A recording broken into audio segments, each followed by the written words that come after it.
The first person to speak to me after my wife's funeral wasn't there to offer condolences. He leaned close while people were still filing past the casket, his hand resting on my shoulder just long enough to look caring. Anyone watching would have thought my son was comforting his grieving father. Instead, he whispered, "Dad, after the service you have two choices. Sign the house over to me or find somewhere else to live." For a second, I honestly wondered if I'd heard him wrong. My wife of 47 years had been gone for less than an hour. The flowers still filled the sanctuary with the scent shed always loved. Friends were crying. My grandchildren were standing only a few feet away. Yet my oldest son had chosen that moment to threaten me. I slowly turned toward him. His face showed no anger, no sadness, only certainty. As if this conversation had already been decided, I didn't answer. I simply looked at him until he stepped back with an uncomfortable smile. "I'll give you a little time," he said quietly. "Mom wanted us to move things along." Those 6 words stayed with me all afternoon. Mom wanted us to move things along. That didn't sound like my wife, not even close at the time. I thought my son was simply grieving badly. I had no idea those words would lead me to a letter my wife had hidden months before she died. A letter that would explain everything and change the rest of my life. "My name is Richard Bennett. I'm 71 years old, retired from a career as a civil engineer, and until that week I believed I'd lived a remarkably ordinary life. My wife Helen and I raised 2 children in the same Ohio home we'd bought in 1982. It wasn't a mansion, just a comfortable brick house on a quiet street with a maple tree in the front yard and a porch swing. Helen insisted on repainting every few years. She used to joke that the swing had received more maintenance than our old station wagon ever had. She wasn't wrong. That house held every important memory we ever made. Birthday parties, late-night talks, snow days, graduations. Christmas mornings when the children raced downstairs before sunrise. I never imagined that one day the house itself would become something people fought over. When Helen was diagnosed with pancreatic cancer 18 months earlier, our priorities changed overnight. The treatments were exhausting. Some worked, some didn't. She remained remarkably optimistic, even when the doctors became noticeably quieter during appointments. Every evening we'd sit on that porch swing. Sometimes we talked. Sometimes we simply watched the neighborhood settle into silence. She'd reach for my hand without looking. I'd squeeze it back. No words necessary. Looking back now, I realize she noticed things long before I did, especially when it came to our oldest son. Daniel was 46, successful by most people's standards. He owned a growing construction company outside Columbus and always seemed busy chasing another project. His wife Melissa enjoyed reminding everyone how successful they were. Usually before anyone asked, our younger daughter Emily couldn't have been more different. She taught 4th grade at the local elementary school. She drove the same Honda Shed owned for nearly 10 years and somehow managed to make every family gathering feel warm instead of competitive.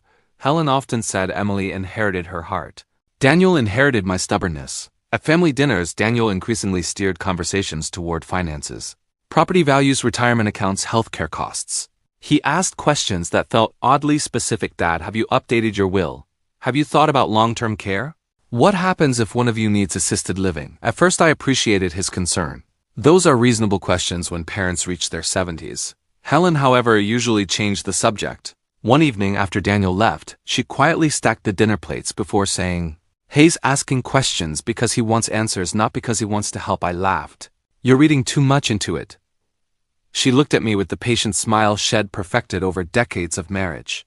"I hope I am." I kissed her forehead. "So do I." Neither of us argued. But something in her expression lingered.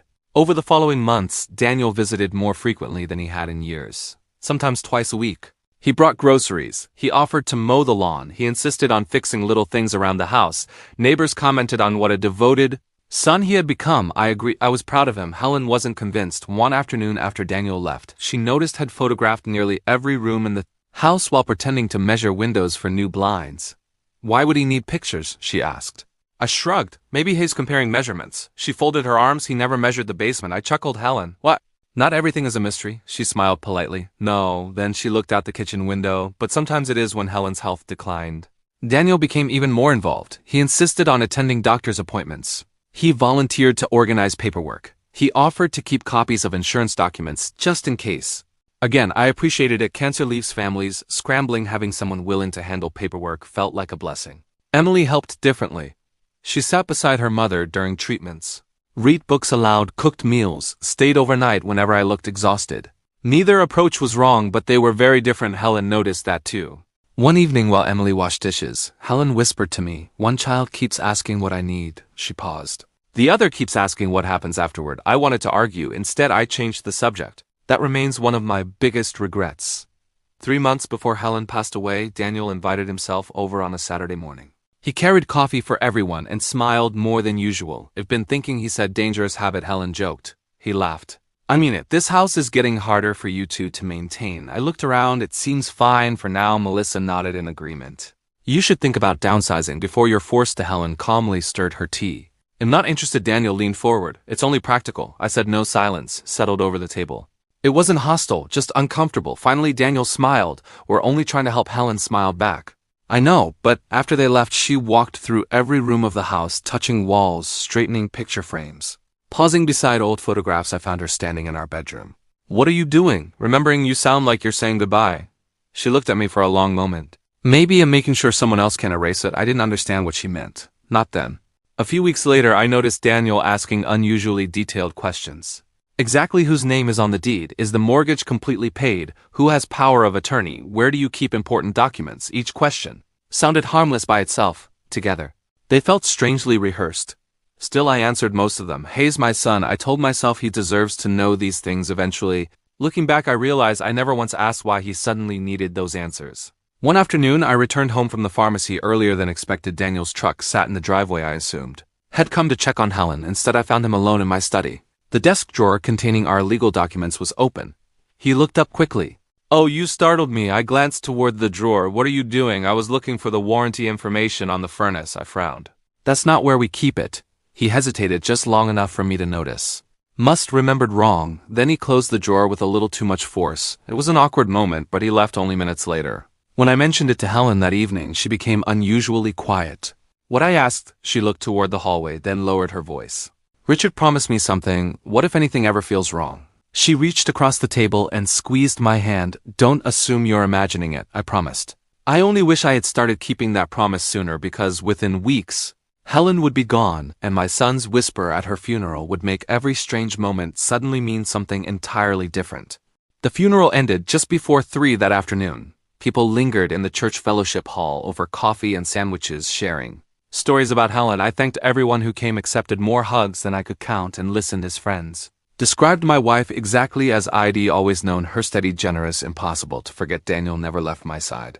At first I thought he was simply making sure I wasn't overwhelmed. But while I realized he wasn't watching me, he was watching everyone else. Every time someone asked if I would be alright living alone, he answered before I could, we're already working on a plan. We'll take care of Dad. He won't have to worry about anything. It sounded thoughtful, but no one had asked him. Emily noticed it too. She waited until Daniel stepped outside to take a phone call before sitting beside me. Dad, has Daniel talked to you about anything today? I hesitated. He made a comment. What kind of comment? I almost repeated his threat. Instead, I shook my head. Probably nothing. Emily frowned. You don't have to protect him, I know. But today isn't the day. She nodded, though I could tell she wasn't convinced. As everyone began leaving, Daniel handed me his business card. Call me tomorrow morning. It'll come by for what we've got paperwork to handle. What paperwork? The house. He said it so casually that it made my stomach tighten. I slipped the card into my jacket pocket. Without answering that evening, I returned to an empty house for the first time in nearly half a century. The silence was unlike anything I'd ever experienced. Helen had always filled the house without trying. She hummed while folding laundry. She laughed at old sitcoms.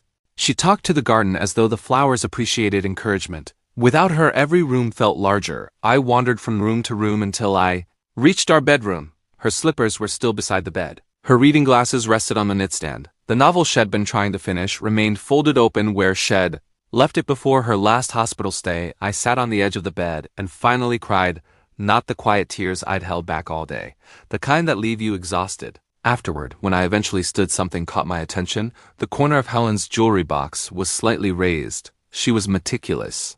Nothing was ever left uneven. I lifted the lid. Inside were her wedding ring, a pearl necklace she'd inherited from her mother, and a small ivory-colored envelope tucked beneath a velvet pouch. My name was written across the front in her handwriting. Richard, nothing else. My hands trembled as I picked it up. The envelope wasn't sealed. Inside was a single folded sheet of paper. I stared at it for several seconds before unfolding it. My dearest Richard, if you're reading this, then I've run out of time. My chest tightened. There are things I couldn't bring myself to say while I was alive because I hoped I was wrong. I'm afraid I wasn't. I stopped reading. The room suddenly felt too warm, too quiet. After taking a long breath, I continued. Daniel has been asking me questions about the house, our accounts, and our legal papers for almost a year. At first I believed he was simply worried about us. Then I began noticing things that didn't make sense. Please don't accuse him based only on my suspicions. Verify everything first. Promise me you'll rely on facts, not grief. That sentence sounded exactly like Helen. Even in a letter, she was reminding me to think before reacting. There was more. If Daniel pressures you to make decisions quickly, don't take your time. Call Margaret before signing anything. Margaret, our attorney, she already knows why I read those words 3 times. Margaret already knows why Helen had met with our lawyer without telling me. The realization wasn't upsetting, it was unsettling. Helen had never hidden things from me, unless she believed she had a very good reason. The final lines nearly broke me. Most of all, don't let anyone convince you that memories have no value. This house isn't just brick and wood, it's where we built our family. Protect your peace before you protect anyone else's expectations. I love you. Always. I folded the letter carefully and held it against my chest. For the first time since the funeral, I felt something stronger than grief questions. The next morning, Daniel arrived at exactly 9 o'clock. He didn't knock. He used the spare key Wed given him years earlier. Dad him in the kitchen. He walked in carrying a leather folder. Morning, you sleep at all a little. He set the folder on the table. You've already talked to a realtor. I looked up slowly. You did what? It's just information? He opened the folder. Houses like this are selling fast. I never said I was selling. You don't have to. We can transfer ownership first. I stared at him. Transfer it to whom? He looked genuinely surprised by the question. To me, as we discussed yesterday. We didn't discuss anything. He sighed. Dad, this is hard, I know, but staying here alone isn't practical. I've managed this house for 44 years. That's exactly my point. It's too much. No, it's too valuable. His answer came so quickly that I almost missed it. Too valuable, not too difficult, too valuable. A tiny difference. An enormous meaning. He slid several documents toward me. If had an attorney prepare these, I didn't touch them. My attorney? No, a real estate attorney. I didn't ask for one. I was trying to save you time. Helen's letter echoed in my mind. If Daniel pressures you to make decisions quickly, don't. He'll think about it. His smile disappeared. Dad, there isn't much to think about. There's for me. Melissa, who had been waiting in the living room, stepped into the kitchen. We're only trying to protect you. Protect me from what? She exchanged a glance with Daniel. Being alone, I nodded slowly. I appreciate the concern, but am not signing anything today. Daniel leaned back in his chair.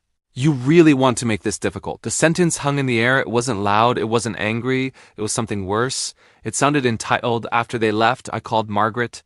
She answered on the second ring. Richard, I've been expecting your call. That stopped me cold.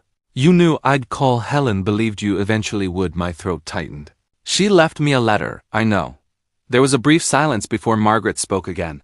Richard, I think it's time we met. Margaret's office looked exactly as it had for years, quite organized with family photographs lining the bookshelves. She greeted me with a warm hug instead of a handshake.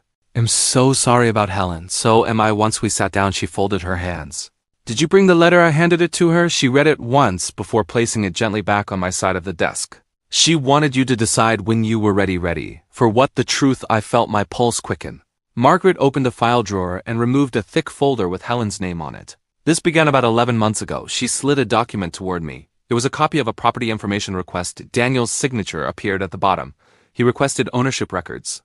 I frowned. Anyone can request those. Yes, but he also asked whether the property could be transferred if you became medically incapacitated. I stared at the page. I never authorized that. I know. Margaret reached for another document. This came 3 months later. It was an email.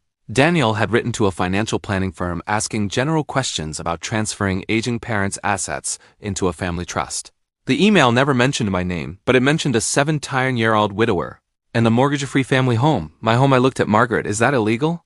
No, planning isn't illegal. Intent matters. She opened another folder. This is what worried Helen. She handed me a handwritten note. It was Helen's. Daniel asked whether Richard would remember signing papers if he was taking pain medication after surgery. I felt the blood drain from my face. What? Margaret nodded solemnly. Helen documented every conversation she thought might become important. I read the note again. Then again, my own son had asked whether I'd remember signing legal documents while recovering from surgery. Suddenly, every conversation about paperwork, every question about the deed, every unexpected visit, every photograph inside the house, every request for document locations, they no longer looked like concern. They looked like preparation. And for the first time I realized Helen hadn't hidden the truth from me. She had been trying to protect me until she had enough evidence to know she wasn't imagining it herself. I left Margaret's office carrying a folder far heavier than paper should have felt, and I couldn't shake the feeling that I still hadn't uncovered the worst of it. I didn't call Daniel. I didn't argue with him. I didn't tell Emily what Margaret had shown me. For the first time in my life, I understood what Helen meant when she wrote, "Verify everything first." Grief has a way of making people see what they expect to see. I wasn't going to accuse my son based on suspicion alone, no matter how unsettling the evidence looked. Instead, I started with facts. The following Monday, I visited my bank. Sandra, the branch manager, had known Helen and me for years.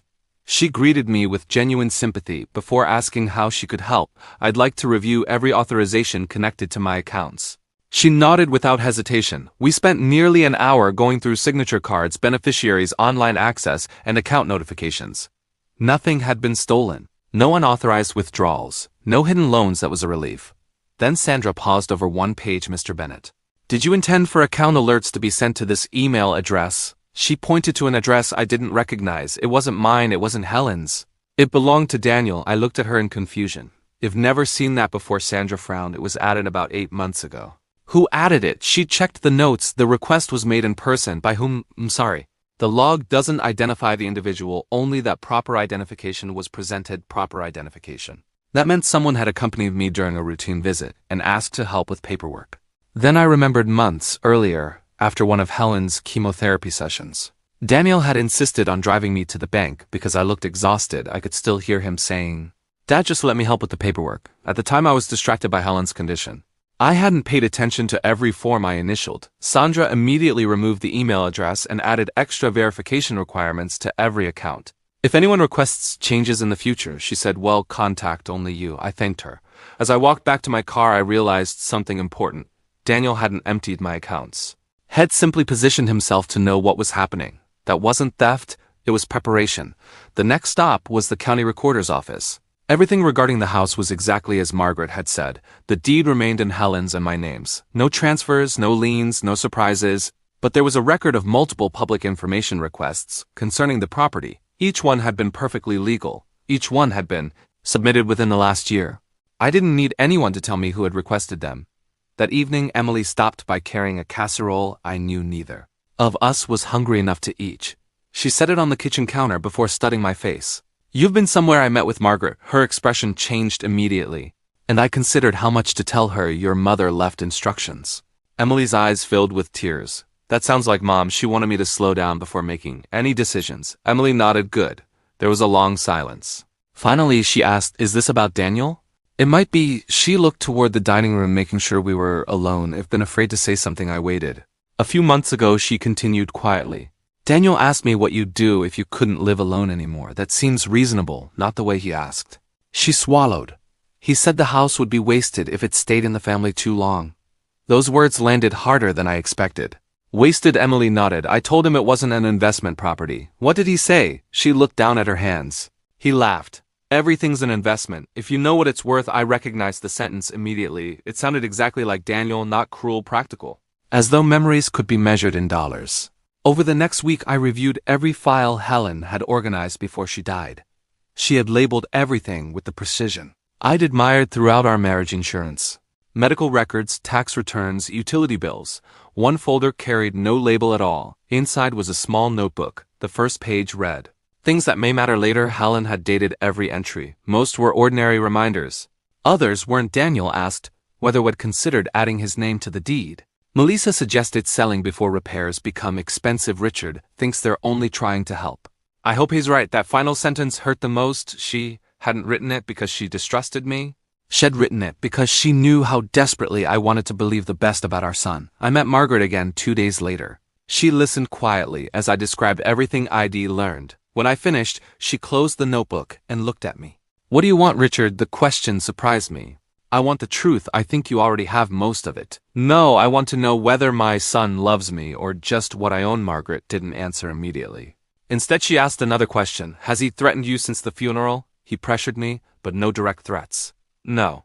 "Then don't create a legal fight that doesn't exist." "What do you suggest?" She leaned forward. "You protect yourself." We spent the next 2 hours making careful, entirely lawful changes. I revoked every old financial authorization. I changed emergency contacts. I updated medical directives. I replaced the spare house key. Most importantly, I created a living trust that reflected what Helen and I had always discussed privately but never finalized. The house would not automatically belong to either child. If I chose to remain there for the rest of my life, no one could force a sale. After my death, the home would be sold with proceeds divided according to detailed conditions that rewarded cooperation rather than entitlement. A meaningful portion would also fund a scholarship at the elementary school, where Emily taught in Helen's name. It reflects your wishes, Margaret said, and it makes impulsive decisions impossible. For the first time in weeks, I felt something close to peace. Not because I was punishing anyone, because I was protecting what Helen and I had built together. 3 days later, Daniel called. So have you signed the transfer papers? No, when can we meet? We can have dinner. Sunday, great, you'll sign. Then I said we could have dinner. He laughed uneasily. Okay, I'll bring the paperwork. After we hung up, I looked toward the porch swing. It moved gently in the evening breeze. I could almost hear Helen's voice. Take your time, I smiled for the first time since her funeral. Sunday wasn't going to be about signing anything. It was going to answer the one question that still mattered. If Daniel believed he was coming to collect a house, what would he reveal when he discovered there was nothing left for him to pressure me into signing? Sunday arrived with more calm than I expected. A week earlier, I'd imagined confronting Daniel with anger. Instead, I found myself making a pot of coffee and setting out 4 mugs, just as Helen always had when the family visited. Old habits have a way of surviving grief. Emily arrived first. She hugged me without saying much. Before taking off her coat, she looked around the living room. It still feels like Mom, I hope it always does. She smiled softly. I think shed like that. 20 minutes later, Daniel and Melissa pulled into the driveway. Daniel carried the same leather folder Head brought after the funeral. Seeing it in his hand told me everything I needed to know. He still believed this afternoon was about paperwork. He greeted me with a quick hug. How are you holding up? One day at a time, he nodded, but his attention drifted almost immediately toward the folder. After everyone sat down, we talked about ordinary things. Emily mentioned the end of the school year. Melissa described a vacation she wanted to take. Daniel barely participated. He checked his watch twice before finally clearing his throat. Dad, should we go ahead and handle the documents? Emily looked from him to me. What documents? Daniel answered before I could. The house.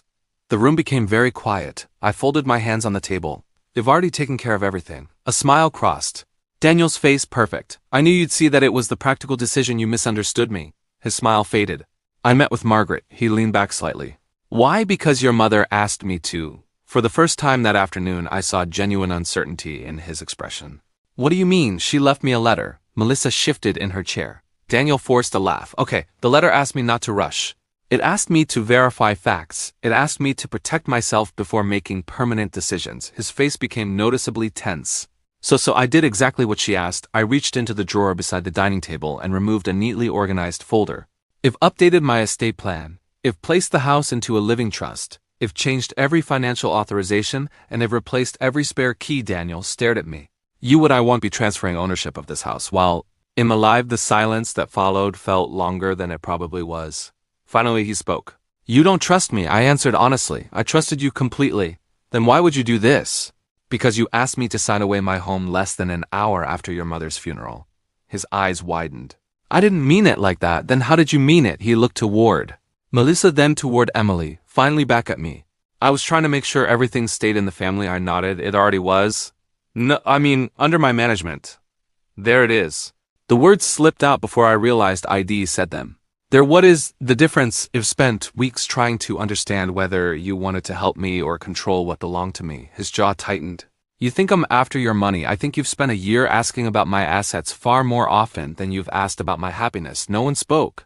Not even Melissa, I continued quietly. Do you know what your mother wrote in her notebook? His expression changed. What notebook? The one where she recorded conversations that worried her. He swallowed. I don't know what you're talking about. She wrote down the day you asked whether I do remember signing papers while recovering from surgery. Color drained from his face. I never. He stopped because he realized denying it wouldn't help. I wasn't guessing. I had dates, notes, documents. And a wife who had paid attention when I hadn't. I asked a hypothetical question, he said at last. Why? He had no answer. Instead, he tried another approach. Dad, I'm running a business. I think ahead. I plan. So did your mother. His shoulders slumped slightly. But her plans protected people. Yours depended on them saying yes before they had time to think. Emily quietly wiped a tear from her cheek. I kept hoping I was wrong about this, she said. Daniel looked at his sister in disbelief. You too. I wanted to believe you were worried about Dad. Were you? Her voice remained calm. Then why was the first thing you talked about after Mom died the house? Again, he had no answer. Melissa finally spoke. We've been under financial pressure. Daniel looked sharply toward her. She immediately realized Shed said more than he wanted. I looked at both of them. What kind of pressure? Neither answered. That silence answered the question for them. It wasn't greed born from wealth, it was desperation. Hidden behind confidence, I almost felt sorry for him. Almost, you could have asked for help. Daniel looked at the floor. I didn't want you to think I'd failed. I never expected perfection from you. I expected honesty for the first time since Helen's funeral. I saw my son cry, not loudly, not dramatically. Just quietly. I thought he whispered if the house was already mine. Eventually moving everything sooner made sense. It wasn't yours eventually? He looked up. What it was never a promise. It was something your mother and I would decide together. And after she died, it became my decision. He covered his face with both hands. I've made a mess of this. Yes, you have. Daniel didn't leave that afternoon with ownership of the house. He left carrying something much heavier. The realization that had allowed fear and financial pressure to replace trust. We didn't speak for several weeks, not because I cut him out of my life, because both of us needed time to understand what had happened. Emily continued visiting every Sunday. Sometimes we talked about Helen. Sometimes we simply sat on the porch swing. She loved so much, neither of us felt the need to fill every silence. A month later, Daniel called. I'd like to apologize. I know that doesn't fix anything. No, I replied, it doesn't. But it's a place to start. He came over alone, no folders, no paperwork. No discussion about deeds or inheritances. He spent the afternoon repairing the loose gate Helen had complained about for years before. Leaving, he stopped beside the porch. I kept thinking about something you said. What was that? You could have asked for help. He looked away. I should have. I nodded. So should I? He frowned. What do you mean? I should have asked you why you suddenly became so interested in our finances. We might have had this conversation before it became a wound. He managed a faint smile. I think Mom would have liked hearing that. So do I. Over the following year, our relationship improved slowly. Not because we pretended nothing had happened, but because we stopped pretending difficult conversations could be avoided forever. The scholarship established in Helen's name awarded its first student the following spring, a young girl who planned to become an elementary school teacher. Emily cried during the ceremony. I did too. The house remained exactly where it had always been. The maple tree continued, dropping leaves every autumn. The porch swing still creaked in the evening breeze. Sometimes when the sun begins to set, I unfold Helen's letter and read it again. Not because I need the warning anymore, but because it reminds me of the woman who loved me enough to protect me, even after she knew she wouldn't be here. I've learned that the greatest inheritance a parent leaves behind isn't a house, a bank account, or a carefully written will. It's the wisdom to recognize the difference between love that gives freely and love that comes with conditions, and that's a lesson worth holding on to for the rest of my life.